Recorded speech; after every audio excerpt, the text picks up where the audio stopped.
सदर मुमलिकत आसिफ अली जरदारी ने नए चीफ जस्टिस की समरी पर दस्तखत कर दिए। पार्लिमानी कमेटी ने 2/3 अक्सरियत से जस्टिस याहिया अफरीदी को चीफ जस्टिस नामजद किया। JUI ने मुखालफत की। जस्टिस मंसूर अली शाह की हिमायत जस्टिस याहिया अफरीदी की नामजदगी 8 एक से हुई। तहरीक इंसाफ ने इजलास का बाइकआउट किया। नए चीफ जस्टिस की मुद्दत ज़्यादा से ज़्यादा 3 साल और उम्र की हद 65 बरस होगी। 25 अक्टूबर चीफ जस्टिस काजी फाइज ईसा का हुद्दे का आखिरी रोज होगा।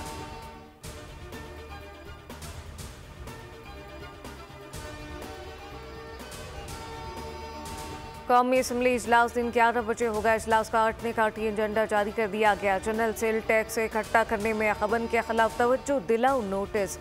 कानूनी मावनत अथॉरिटी बिल 2024 की मंजूरी। CSS 2023 के इम्तहानात के नताइज जारी न होने के खिलाफ नोटिस और सदर मुमलिकत के मुश्तरका इजलास से खिताब पर इजहार तशक्कुर की तहरीक के एजेंडे में शामिल।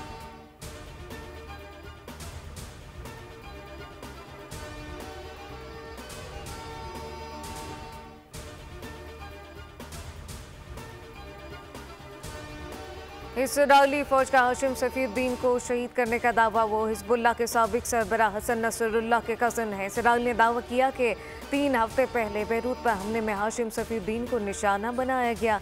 हिजबुल्लाह ने हाशिम सफीउद्दीन की शहादत की तस्दीक या तरदीद नहीं की।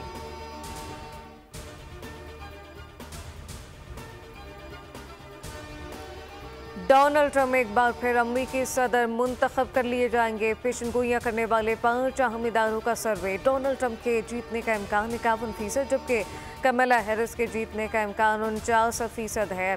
अमेरिकी अखबार ने दावा किया कि बतौर सदारती उम्मीदवार नामजद किए जाने के बाद से कमला हैरिस अपनी मकबूलियत खो रही हैं। ट्रंप का नताइज से पहले जीत का दावा। कमला हैरिस को खदशा। डेमोक्रेट उम्मीदवार कमला हैरिस का कहना है कि ट्रंप ने कबल इस वक्त जीत का दावा किया तो चैलेंज करेंगे। ऐसी किसी भी सूरत हाल के लिए डेमोक्रेटिक पार्टी पहले से तैयार है। सब्सक्राइब करें और बेल दबाएं ताकि कोई खबर रह न जाए।